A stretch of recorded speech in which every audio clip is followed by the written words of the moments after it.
Hi అండి, అందరికీ నమస్తే. Welcome to awesome creators. తొలి ఏకాదశి మనందరం కూడా రోజు తొలి ఏకాదశిని జరుపుకుంటూ ఉంటాం. అసలు తొలి ఏకాదశి ఎందుకు జరుపుకుంటారు, దీని యొక్క విశిష్టత ఏంటి అనే దాని గురించి మనం తెలుసుకుందాం. హిందూ సాంప్రదాయంలో అత్యంత ప్రాముఖ్యత ఉన్న తొలి ఏకాదశి పండుగ. ఈ తొలి ఏకాదశి రోజే మనకు పండుగలన్నీ కూడా మొదలవుతాయి. కాబట్టి ఈ తొలి ఏకాదశికి అంత విశిష్టమైనటువంటి స్థానం ఏర్పడింది. తొలి ఏకాదశి అంటే ఏంటి అంటే ఆషాఢ శుద్ధ ఏకాదశిని తొలి ఏకాదశి అంటారు. సంవత్సరం మొత్తం మీద వచ్చే 24 ఏకాదశులు అంటే ప్రతి నెల కృష్ణపక్షం ఒకటి, శుక్లపక్షం ఒకటి, మొత్తంగా 2 ఏకాదశులు వస్తాయి. ఈ ప్రతిదానికి ఏదో ఒక ప్రత్యేకత అనేది సంతరించుకుంటుంది. ఏకాదశి అంటే అర్థం ఏంటి అంటే 11 అని. మనకు ఉన్నటువంటి 5 జ్ఞానేంద్రియాలు, 5 కర్మేంద్రియాలు, వీటిని పయనించే అంతరేంద్రియం అయినటువంటి మన మనస్సు, ఇవన్నీ కలిపి 11.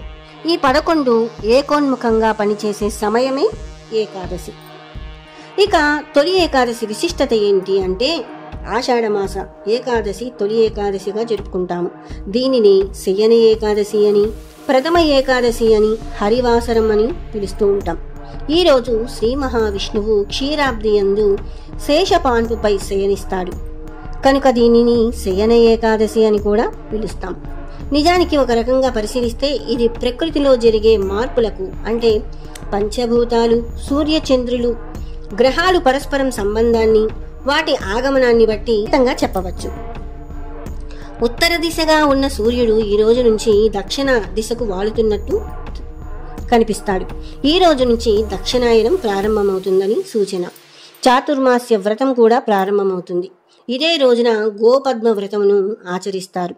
ఈ వ్రతాన్ని ఈ రోజు మొదలుకొని కార్తీక మాస శుక్లపక్ష ద్వాదశి వరకు, అంటే క్షీరాబ్ది ద్వాదశి వరకు చవరణని పురాణాలు చెప్తున్నాయి. ఇక ఈ తొలి ఏకాదశిని జరుపుకొను విధి విధానాలు ఏంటో ఇప్పుడు మనం చూద్దాం. మహామహిమాన్వితమైనటువంటి ఈ ఏకాదశి పర్వదినాన్ని వ్రతం ఆచరిస్తే సూర్య చంద్ర గ్రహణములలో భూమి దానాన్ని ఇచ్చినంత ఫలితము, అశ్వమేధ యాగం చేసినంత, 60,000 సంవత్సరాల తపస్సు చేసినంత పుణ్యం లభిస్తుందని ఏకాదశి వ్రత మహత్యాన్ని గురించి మన పురాణాలలో చెప్తున్నాయి. మహాసాత్వి సక్కుబాయి ఈ వ్రతాన్ని ఆచరించి మోక్ష సిద్ధి పొందిందట. వ్రతంలోని ప్రధాన నియమాలు ఏంటో ఇప్పుడు మనం చూద్దాం. ఈ వ్రతాన్ని ఆచరించదలిచిన వారు దశమి నాడు రాత్రి ఏమీ తినకుండా, ఏకాదశి నాడు సూర్యోదయానికి ముందుగా కాలకృత్యాలు తీర్చుకొని శ్రీహరిని పూజించాలి. ఈరోజు మొత్తం ఉపవాసం ఉండాలి. అసత్యం ఆడరాదు, స్త్రీ సాంగత్యం పనికిరాదు, చెడు పనులు చేయకూడదు, మనస్సులో దుష్ట ఆలోచనలు ఉండకూడదు. రోజు రాత్రంతా జాగరణ చేయాలి. మర్నాడు అనగా ద్వాదశి నాడు ఉదయాన్నే కాలకృత్యాదులు అనంతరం శ్రీహరిని పూజించి తాంబూలం నైవేద్యం సమర్పించి తర్వాత భోజనం చేయాలి. అన్నదానం చేస్తే మరీ మంచిది. ఈ ఏకాదశి వ్రతం నాడు మనం తినకూడని పదార్థాలు ఏంటి అంటే ఈ తొలి ఏకాదశి రోజు సూర్యోదయానికి ముందే లేచి, ముందుగా మనం చెప్పుకున్నాం, శుచిగా స్నానమాచరించి శ్రీహరిని నిష్టగా నియమని పాటించి పూజ గదినంతా కూడా శుభ్రం చేసుకొని విష్ణుమూర్తి ప్రతిమకు పసుపు కుంకుమ పెట్టి పుష్పాలతో అలంకరించుకొని చక్కెర పొంగలిని నైవేద్యంగా పెట్టి హారతివ్వాలి.